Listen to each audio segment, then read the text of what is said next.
ಈಗ ಮಾತನಾಡ್ತಾ ಹೋಗ್ತೀನಿ. ರಘು ದೊಡ್ಡೇರಿ ಅವರು ಸಾಕಷ್ಟು ಮಾತನಾಡ್ತಾ ಇದ್ರು. ಲೋಹಿತ್ ಅವ್ರ ಹತ್ರ ಮಾತನಾಡ್ತೀನಿ. ಲೋಹಿತ್ ಜಿ, ಒಂದು ಪ್ರಶ್ನೆ ನನಗೆ.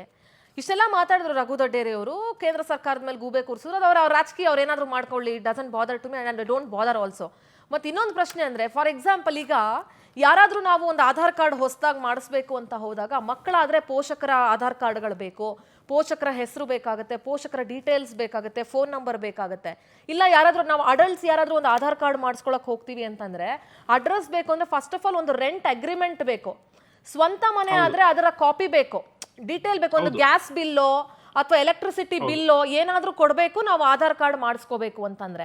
ಅಟ್ ದ ಸೇಮ್ ಟೈಮ್ ನಾವು ಎಲೆಕ್ಟ್ರಿಸಿಟಿ ಬಿಲ್ ಪಡ್ಕೊಳ್ಬೇಕು ಅಂತಂದ್ರು ಆ ಮನೆಯ ವಿಳಾಸ ಇರಬೇಕು, ಅದರಲ್ಲಿ ಬಾಡಿಗೆ ಅಂದ್ರೆ ಅದ್ರ ಮನೇಲಿ ಓನರ್ ಅಡ್ರೆಸ್ ಇರುತ್ತೆ. ಆ ಮೀಟರ್ ಯಾರ ಹೆಸರಲ್ಲಿದೆ ಅದಕ್ಕೊಂದು ನಂಬರ್ ಗಿಂಬರ್ ಎಲ್ಲಾನು ಕೊಟ್ಟಿರ್ತಾರೆ. ಎಲೆಕ್ಟ್ರಿಸಿಟಿ ಕೊಡೋದಾದ್ರೆ ಆರ್ ನಂಬರ್ ಎಲ್ಲ ಕೊಟ್ಟಿರ್ತಾರೆ. ಅದು ಯಾರ ಹೆಸರಲ್ಲಿ ಇತ್ತು ಅಷ್ಟು ಮನೆಗಳಿಗೆ ಅನ್ನೋದು ಬೇಕಾಗುತ್ತೆ. Electricity weather if they are supplying electricity, ಆ ಅಷ್ಟು ಮನೆಗಳ ಆರ್ ನಂಬರ್ ಯಾರ ಹೆಸರಲ್ಲಿ ಇತ್ತು, ಏನು ಎತ್ತ, ದುಡ್ಡು ಎಲ್ಲಿ ಕಟ್ತಾ ಇದ್ರು, ಬಿಲ್ ಹೆಂಗ್ ಕಟ್ತಾ ಇದ್ರು ಅವರು, ಅಥವಾ ಫ್ರೀ, ಈಗ ಫ್ರೀ ಬೇರೆ ಮಾಡಿದ್ದಾರೆ ಗವರ್ನಮೆಂಟ್, ಫ್ರೀ. ಅದು point, that is a point. Okay, free ಇದ್ರೂನುವೆ there should be a meter. Free ಇದ್ರು ಎಷ್ಟು ಯೂನಿಟ್ಸ್ ಒಳಗಡೆ ಬರ್ತಿದೆ ಅಂತ ತಿಳ್ಕೊಳ್ಳೋಕೆ ಅಲ್ಲೊಂದು ಮೀಟರ್ ಬೇಕಾಗುತ್ತೆ. ಎಸ್ ಸಿಂಧೂರಾಜ್, ಈಗ ತಾವು ನೋಟ್ ಮಾಡ್ದಂಗೆ ಒಳ್ಳೆ ಪಾಯಿಂಟ್ ಅಂದ್ರೆ, ಒಂದೇ ನಿಮಿಷ Lohith ji, I am so sorry, ನಾನು ಮಾತಾಡ್ತೀನಿ. ಸಿಎಂ ಏನೋ ಪ್ರೆಸ್ ಮೀಟ್ ಮಾಡ್ತಾರೆ, ಮತ್ತೆ I talk to you please. Yes, ಮುಖ್ಯಮಂತ್ರಿಗಳು ಏನ್ ಮಾತಾಡ್ತಿದ್ದಾರೆ ನೋಡೋಣ. ನಗರ ಪಾಲಿಕೆಗೆ ಸ್ಥಳ ಹಸ್ತಾಂತರ ಮಾಡಿದ್ದಾರೆ. ಬಂಡೆ ಕ್ವಾರಿ ಇದೆ,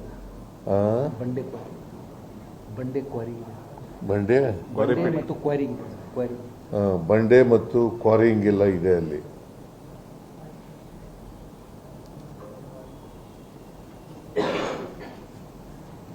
ಅವರು ಕಸ ಕೂಡ ಅಲ್ಲಿ ಹಾಕ್ತಾ ಇದ್ದಾರೆ.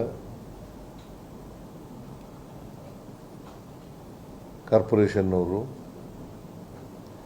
ಮತ್ತೆ ಅವರೇ ಸ್ವಾಧೀನದಲ್ಲಿದ್ದಾರೆ. ಹಸ್ತಾಂತರ ಆದ್ರಿಂದ ಇವತ್ತಿನವರೆಗೆ ಸ್ವಾಧೀನದಲ್ಲಿದ್ದಾರೆ.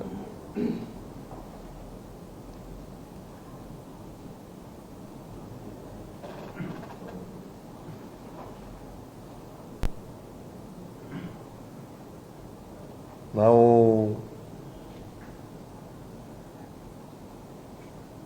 ಸುಮಾರು 20-21ರಿಂದ ಈ ರೀತಿಯಾಗಿ ಅಕ್ರಮವಾಗಿ ಶೆಡ್ಗಳನ್ನು ಕಟ್ಟಿಕೊಂಡು ಅಲ್ಲಿ ವಾಸ ಮಾಡ್ತಾ ಇದ್ದವರು. ಅದಕ್ಕೆ ಆ ಸಂಬಂಧ ಆ ಭಾಗದಲ್ಲಿದ್ದಂಥ ರೆವಿನ್ಯೂ ಆಫೀಸರ್ಗಳು ಅಥವಾ ಕಾರ್ಪೊರೇಷನ್ ಅಧಿಕಾರಿಗಳು ಅವ್ರ ಮೇಲೆಲ್ಲ ಕ್ರಮ ತಗೋಬೇಕು ಅಂತ ಹೇಳಿದ್ದೀನಿ.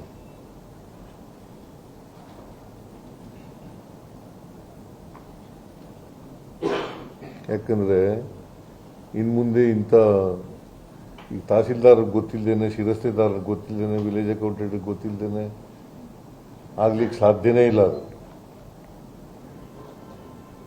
Illegal encroachment.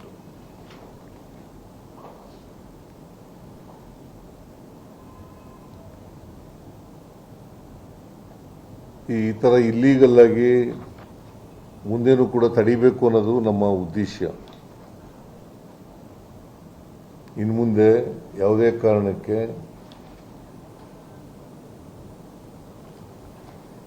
ಇಲ್ಲೀಗಲ್ ಆಗಿ ಮನೆ ಕಟ್ಟತಕ್ಕಂಥದ್ದು, ಅಲ್ಲಿ ವಾಸ ಮಾಡ್ತಕ್ಕಂಥದ್ದು, ಅದನ್ನು ಅವಕಾಶ ಮಾಡಿಕೊಡಕೂಡದು ಅಂತಕ್ಕಂಥ ಸ್ಟ್ರಿಕ್ಟ್ ಇನ್ಸ್ಟ್ರಕ್ಷನ್ಸನ್ನು ಸಂಬಂಧಪಟ್ಟಂಥ ಎಲ್ಲ ಅಧಿಕಾರಿಗಳಿಗೆ ಕೊಟ್ಟಿದ್ದೇನೆ. ಒಂದು ವೇಳೆ ಮನೆ ಕಟ್ಟಿದರೆ ಅದಕ್ಕೆ ಸಂಬಂಧಪಟ್ಟಂಥ ಅಧಿಕಾರಿಗಳೇ ಜವಾಬ್ದಾರರು ಅಂತಕ್ಕಂಥ ಮಾತುಗಳನ್ನು ಕೂಡ ಹೇಳಿದ್ದೇನೆ.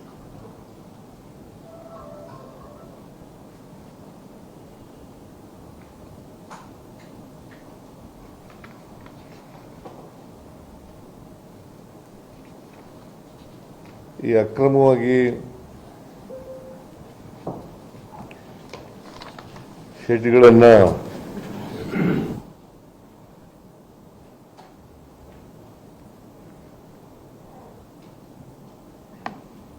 ಯಾರ್ಯಾರು ವ್ಯಕ್ತಿಗಳು ಅಲ್ಲಿ ಅಕ್ರಮವಾಗಿ ಮಾಡ್ಕೊಂಡಿದ್ರು, ಶೆಡ್ಗಳನ್ನು ನಿರ್ಮಾಣ ಮಾಡ್ಕೊಂಡಿದ್ರು, ವಾಸವಾಗಿದ್ರು,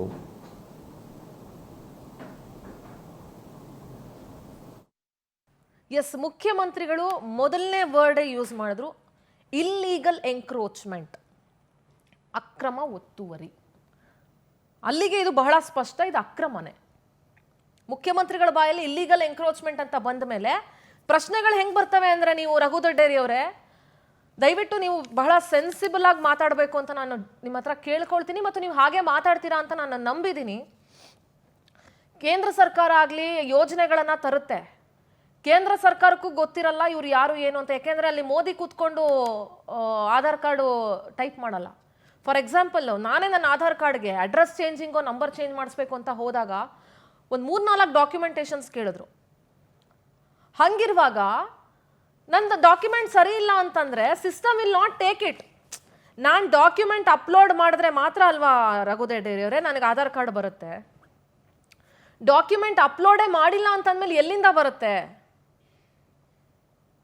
ಇವ್ರುಗಳಿಗೆ ಯಾವ ಡಾಕ್ಯುಮೆಂಟ್ ಇತ್ತು ಆಧಾರ್ ಕಾರ್ಡ್ ಮಾಡಿಸ್ಕೊಳ್ಳಿಕ್ಕೆ? ಯಾವ ಡಾಕ್ಯುಮೆಂಟ್ ಅನ್ನ ಬೆಂಗಳೂರು ರಘು ದೊಡ್ಡೇರಿ ಅವರೇ ನಿಮ್ಮ ಆಡಿಯೋ ಕೇಳಿಸ್ತಾ ಇಲ್ಲ. ಬೆಂಗಳೂರು 1 ಅಥವಾ ಬೆಂಗಳೂರು 1 ಮತ್ತೆ ಬೇರೆ ಬೇರೆ ವಿವಿಧ ಪ್ರದೇಶಗಳಲ್ಲಿರ್ತಕ್ಕಂಥ ಆಧಾರ್ ಪ್ರದೇಶಗಳಲ್ಲಿ ನಮ್ಮ ಏನು ಯಾವುದೇ ಪಕ್ಷ ಆಗ್ಲಿ ಅಥವಾ ಯಾವುದೇ ಸರ್ಕಾರ ಆಗ್ಲಿ, ನಾವು ಕೇವಲ ಮಾಹಿತಿಯನ್ನಷ್ಟೇ ಕೊಡ್ತೇವೆ. ಆ ಮಾಹಿತಿಯನ್ನ ಕೇಂದ್ರ ಸರ್ಕಾರದ ಒಂದು ಅಪ್ಲಿಕೇಶನ್ ಅಷ್ಟೇ ತೆಗೆದುಕೊಳ್ಳೋದು ನಾವು. ಇಲ್ಲಿ ನಾವು ಪ್ರೋಸೆಸ್ ಅನ್ನು ಮಾಡೋದಿಲ್ಲ. ನಾವು ವೆರಿಫಿಕೇಶನ್ ಮಾಡುವಂತ ಅಥಾರಿಟಿ ರಾಜ್ಯ ಸರ್ಕಾರಕ್ಕಿಲ್ಲ. ರಾಜ್ಯ ಸರ್ಕಾರದ ವ್ಯಾಪ್ತಿಯಲ್ಲಿ ಬರ್ತಕ್ಕಂತ ಕರ್ನಾಟಕವನ್ನು, ಬೆಂಗಳೂರನ್ನು ಕೇವಲ ಅಪ್ಲಿಕೇಶನ್ ಸಬ್ಮಿಟ್ ಮಾಡುತ್ತೆ. ನಿಮ್ಗೆ ಒಂದು ಪ್ರಶ್ನೆನ ಕೇಳ್ತೇನೆ. ಕೇಂದ್ರ ಸರ್ಕಾರ 2022ರಲ್ಲಿ ರೋಹಿಂಗ್ಯಾ ಮುಸ್ಲಿಮ್ಸ್ಗೆ 1110 ಪ್ಲಾಟ್ಗಳನ್ನ ಹಾಕೊಡ್ತು. ಸರ್ಕಾರ ಮನೆಗಳನ್ನ ಕೊಟ್ಟಿದೆ, EWS ಕೋಟಾದಲ್ಲಿ ಮನೆಗಳನ್ನ ಕೊಟ್ಟಿದೆ. ಇಲ್ಲಿ ಬರ್ತಾರೆ ರೋಹಿಂಗ್ಯಾ ಮುಸ್ಲಿಮ್ಸ್ ಅಂತ ಮಾತಾಡ್ತಾರೆ, ದೆಹಲಿಯಲ್ಲಿ ಹೋಗ್ತಾರೆ ರೋಹಿಂಗ್ಯಾ ಮುಸ್ಲಿಮ್ಗಳಿಗೆ 1100 ಮನೆಗಳನ್ನ ಕಟ್ಕೊಟ್ಟಿದ್ದಾರೆ. ಹೇಗೆ ಕಟ್ಕೊಟ್ರು? ರಘು ದೊಡ್ಡೇರಿ ಅವರೇ ಒಂದ್ ನಿಮಿಷ ಕೇಳಿಸ್ಕೊಳ್ಳಿ. ನೀವು ಹೇಳಿದ್ದು ನಾನು ಕಂಪ್ಲೀಟ್ ಅಪ್ಲಿಕೇಶನ್ ನ ಕೊಡೋದಷ್ಟೇ ನಿಮ್ ಇದು ಅಂತ ನೀವು ಹೇಳ್ತಾ ಇದ್ರಿ. ಒಂದ್ ನಿಮಿಷ ಕೇಳಿಸ್ಕೊಳ್ಳಿ. ಹೌದು, ಮಾಹಿತಿಯನ್ನ ಕೊಡೋದಷ್ಟೇ ನಿಮ್ ಕೆಲಸ ಅಂತ ನೀವೇ ಹೇಳಿದ್ರಿ ಅಲ್ವಾ? ಹೌದು, ಒಂದ್ ನಿಮಿಷ. ಹಾಗಾದ್ರೆ ನಿಮ್ಗೆ ಯಾವ ಮಾಹಿತಿ ಸಿಕ್ತು ಇವ್ರುಗಳಿಂದ? ಈಗ ದಾಖಲಾತಿಗಳನ್ನ ಅಪ್ಲೋಡ್ ಮಾಡೋದಷ್ಟೇ ಬೆಂಗಳೂರು 1 ಕೆಲಸ ಅಲ್ವಾಪ? ಅಷ್ಟೇನೆ. ಅದೇನೆ, that is what I am asking. ಇಲ್ಲಿರುವಂತ ನೆಲೆಸಿರೋರು ಯಾವ ದಾಖಲಾತಿ ಕೊಟ್ಟಿದ್ದಾರೆ ನಿಮ್ಗೆ? ಬೆಂಗಳೂರು 1ಗೆ ಯಾವ ದಾಖಲಾತಿ ಸಲ್ಲಿಸಿದ್ದಾರೆ? ಯಾವ ರೆಂಟ್ ಅಗ್ರಿಮೆಂಟ್ ಸಲ್ಲಿಸಿದ್ದಾರೆ? ಯಾವ ಡಾಕ್ಯುಮೆಂಟ್ ಕಳಿಸಿದ್ದಾರೆ? ಮನೆಗೆ ಸಂಬಂಧಪಟ್ಟಂತೆ ಯಾವ paper ಸಲ್ಲಿಸಿರಿ? S B V Ganesh ಅವರೇ. ರಘು ದೊಡ್ಡವರಿಯವರೇ ಹೇಳಿ. ನಾನು ನಿಮ್ಮನ್ನು ಗೌರವಿಸುತ್ತಾ, ನೀವು ಭಾಳ ತಿಳುವಳಿಕಸ್ತರು, ವಿದ್ಯಾವಂತರು, ಸಾಕಷ್ಟು ತಿಳುವಳಿಕೆ ಇದೆ. ನಾನು ಒಂದೇ ಪ್ರಶ್ನೆ ಕೇಳಿದ್ದು, ಆಧಾರ್ ಕಾರ್ಡು, ಲೈಟ್ ಬಿಲ್ ಒಂದು ಪಕ್ಕ ಕೇಳೋಣ. ಮಾನ್ಯ ಮುಖ್ಯಮಂತ್ರಿಗಳು ಭಾಳ ಸ್ಪಷ್ಟವಾಗಿ ಹೇಳಿದ್ರೆ ಇಟ್ಸ್ ಇಲ್ಲೀಗಲ್ ಎನ್ಕ್ರೋಚ್ಮೆಂಟ್. ಆದರೆ ಆ ಜಾಗ ಯಾವುದೋ ಪಾರ್ಕಿಗೆ, ಶಾಲೆಗೆ ಇಟ್ಟ ಜಾಗ ಅಲ್ಲ.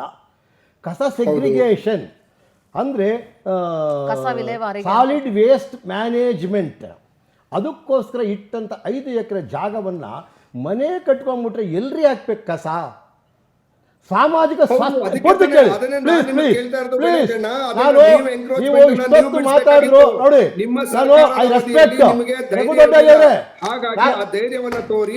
ರಘು ದೊಡ್ಡೇರಿ ಅವರೇ ಅವ್ರಿಗೂ ಮಾತಾಡಕ್ ಅವಕಾಶ ಕೊಡಿ. ಇಷ್ಟ ತನಕ ನೀವು ಮಾತಾಡಿದೀರಾ, ಅವ್ರಿಗೂ ಮಾತಾಡಕ್ ಅವಕಾಶ ಕೊಡಿ. ಇಷ್ಟ ತನಕ ನೀವು ಮಾತಾಡಿದೀರಾ, ಗೌರವಿತವಾಗಿ ನಿಮ್ಮನ್ನು ಗೌರವಿಸುತ್ತಾ ವ್ಯವಸ್ಥೆಯನ್ನು ಮಾತ್ರ ಮಾತಾಡ್ತಿದ್ದೇನೆ, ದ್ವೇಷಪೂರಿತವಾಗಿ ಮಾತಾಡ್ತಿಲ್ಲ, ವ್ಯಕ್ತಿಗತ ದ್ವೇಷವಾಗಿ ಮಾತಾಡ್ತಿಲ್ಲ, ವ್ಯವಸ್ಥೆ ಬಗ್ಗೆ ಮಾತಾಡ್ತಾ ಇದ್ದೀನಿ. ಎಲ್ರಿ ಹಾಕಬೇಕು? ಈಗ ಹೇಳಿದ್ರು ಇಲ್ಲೀಗಲ್, ವಾಸಕ್ಕೆ ಯೋಗ್ಯ. ಅದು SWM ಅಂದರೆ ಸಾಲಿಡ್ ವೇಸ್ಟ್ ಮ್ಯಾನೇಜ್ಮೆಂಟಿನ ಮ್ಯಾನೇಜಿಂಗ್ ಡೈರೆಕ್ಟರ್ ಆದಂಥ ಕರಿಗೌಡ್ರೆ ಹೋಗಿ ಇದು ನಮ್ಮ ಜಾಗ ಅಂತೇಳಿ ಅವರ ನೇತೃತ್ವದಲ್ಲೇ ಅದನ್ನು ತೆರವುಗೊಳಿಸಿರತಕ್ಕದ್ದು. ಅದು ಒಂದಾಯಿತು. ನಂಬರ್ 2, ಇಲ್ಲೀಗಲ್ ಎನ್ಕ್ರೋಚ್ಮೆಂಟು ಬರೀ 24ನೇ ಇಸ್ವಿಯಲ್ಲಿ 180 ಮನೆ ಸಡನ್ನಾಗಿ ಆಗಬೇಕಾದ್ರೆ ಆಡಳಿತ ಇದೆಯೋ, ಸತ್ತು ಹೋಗಿದೆಯೋ, ಆಡಳಿತದ ವೈಫಲ್ಯವೋ, ಆಡಳಿತದಲ್ಲಿ ನಿರ್ಲಕ್ಷ್ಯತನೋ ಒಂದು. ಎರಡನೇದಾಗಿ ಮಾನ್ಯ ವೇಣುಗೋಪಾಲ್ ಅವ್ರ ಬಗ್ಗೆ ನನಗೆ ಗೌರವ ಇದೆ, ಅವರು ಸಂಘಟನಾ ಕಾರ್ಯದರ್ಶಿ. ಆದರೂ ಕೂಡ ಏನು ಆಡಳಿತ ಮಾಡ್ತಿರೋ?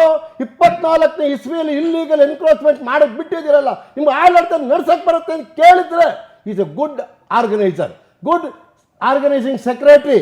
ಅದು ಬಿಟ್ಟು ವರದಿ ಕೊಡಿ ಕೇಳಕ್ಕೆ ಏನ್ರಿ ರಘು ದೊಡ್ಡೇರಿಯವರೇ, ಕೇರಳದವ್ರನ್ನ ಯಾಕೆ ವರದಿ ಅಲ್ಲ ಕೊಡ್ಬೇಕು? ಮೇಡಮ್, ಕೇರಳದವ್ರ ಹತ್ರ ಚಮಚ ಹೊಡಿತಾ ಇದ್ದೀರಾ ನೀವು ಕುರ್ಚಿ ಕದನಕ್ಕೋಸ್ಕರ, ಕೇಳೋದಕ್ಕೋಸ್ಕರ ಚಮಚ ಹೊಡಿಯಕ್ಕೆ ಹೋಗ್ತಿದ್ರಲ್ರಿ, ಅವ್ರನ್ನ ಪ್ಲೀಸಿಂಗ್ ಮಾಡಕ್ ಹೋಗ್ತಿದ್ರಲ್ಲ. ಒಂದು ಕಡೆ ಅಲ್ಪಸಂಖ್ಯಾತರು, ಒಂದು ಕಡೆ ಸಂಘಟನಾ ಕಾರ್ಯದರ್ಶಿನ ಪ್ಲೀಸಿಂಗ್ ಮಾಡಕ್ ಹೋಗ್ತಿದ್ರೇನ್ರಿ.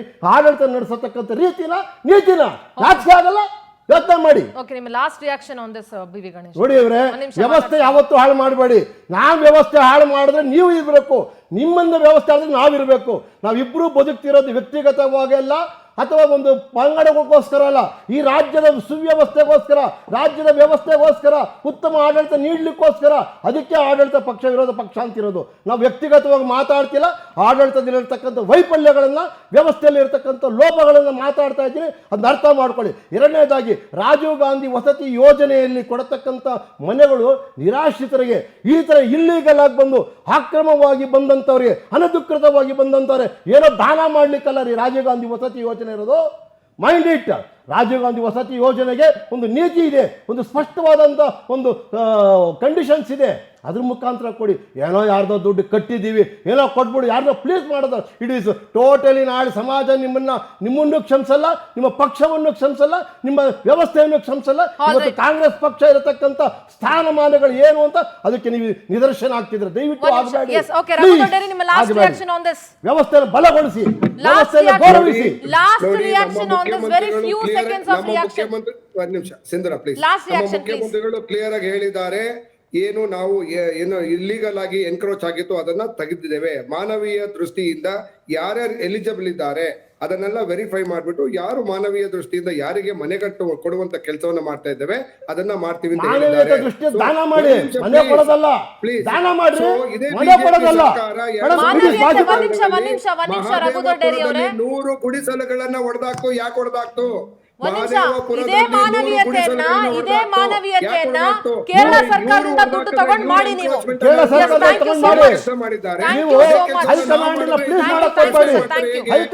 ಒಟ್ಟಾರೆಯಾಗಿ ಕಾಂಗ್ರೆಸ್ ಸರ್ಕಾರ ತನ್ನ ಹೈಕಮಾಂಡ್ನ ಮುಲಾಜಿಗೆ ಒಳಗಾಗಿ ಏನಾದ್ರೂ ಮನೆ ಕಟ್ಸ್ಕೊಡ್ಬೇಕು ಅಂದ್ರೆ, ಈಗ ಅಲ್ಲಿ ಲ್ಯಾಂಡ್ ಸ್ಲೈಡ್ ಆದಾಗ ನಮ್ಮ ಸರ್ಕಾರ ಹೇಗೆ 100 ಕೋಟಿ ರೂಪಾಯಿ ದಾನ ಮಾಡ್ತೋ, ಲ್ಯಾಂಡ್ ಸ್ಲೈಡ್ ಆದಾಗ ಕೇರಳ ಸರ್ಕಾರನೂ ಒಂದಷ್ಟು ಕೋಟಿ ದುಡ್ಡುಗಳನ್ನ ದಾನ ಮಾಡಲಿ. ಇಲ್ಲಿ ಬೇಕಾದ್ರೆ ಎಲ್ಲಾದ್ರೂ ಜಾಗ ನೋಡ್ಬಿಟ್ಟು ಮನೆಗಳನ್ನ ಕಟ್ಟಿಸ್ಕೊಡುವಂಥ ವ್ಯವಸ್ಥೆಯನ್ನ ರಾಜ್ಯ ಸರ್ಕಾರ ಮಾಡಲಿ.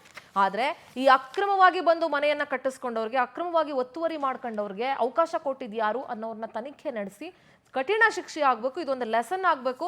ಸಿಕ್ಕಿದ ಜಾಗದಲ್ಲಿ ಬಂದು ಸಿಕ್ಕಿವ್ರು ಬಂದು ಸಿಕ್ ರಾಜ್ಯದಿಂದ ಬಂದು ಇಲ್ಲಿ ಮನೆ ಕಟ್ಕೊಂಡು ಗುಡಿಸ್ಲಾಕೊಂಡು ಇಲ್ಲಿ ಇರ್ತಾರೆ ಅಂತಂದ್ರೆ ಇಲ್ಲಿರೋರು ಎಲ್ಲಿಗ್ರಿ ಹೋಗ್ಬೇಕು?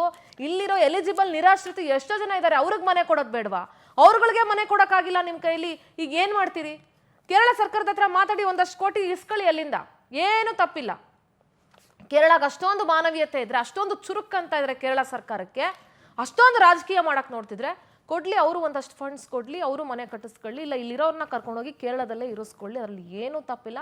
ಬಟ್ ಮಕ್ಕಳು ಮತ್ತು ಮಹಿಳೆಯರಿದ್ದಾರೆ, ಅವರಿಗೆ ಸಾಕಷ್ಟು ನಿರಾಶ್ರಿತರ ಕೇಂದ್ರಗಳಿದ್ದಾವೆ, NGOಗಳಿದ್ದಾವೆ, ಎಲ್ಲಾದರೂ ಅವ್ರಿಗೆ ಎಜುಕೇಷನ್ ಕೊಡಿಸ್ಲಿ, ಏನಾದರೂ ಮಾಡಲಿ. ಆದರೆ ಈ ರೀತಿ ಇಲ್ಲಿಗಲ್ ಎಂಕ್ರೋಚ್ಮೆಂಟ್ಗಳ ಬಗ್ಗೆ ಸರ್ಕಾರ ಕಟ್ಟುನಿಟ್ಟಿನ ಕ್ರಮ ವಹಿಸಬೇಕಾಗುತ್ತೆ ಅಂತ ಹೇಳ್ತಾ ಇವತ್ತಿನ ಈ ಕಾರ್ಯಕ್ರಮವನ್ನು ಅಲ್ಲಿಗೆ ಮುಗಿಸ್ತಾ ಇದ್ದೀನಿ. ನೋಡ್ತಾ ಇರಿ ಪವರ್ ಟಿವಿ, ಇದು ನಿಮ್ಮ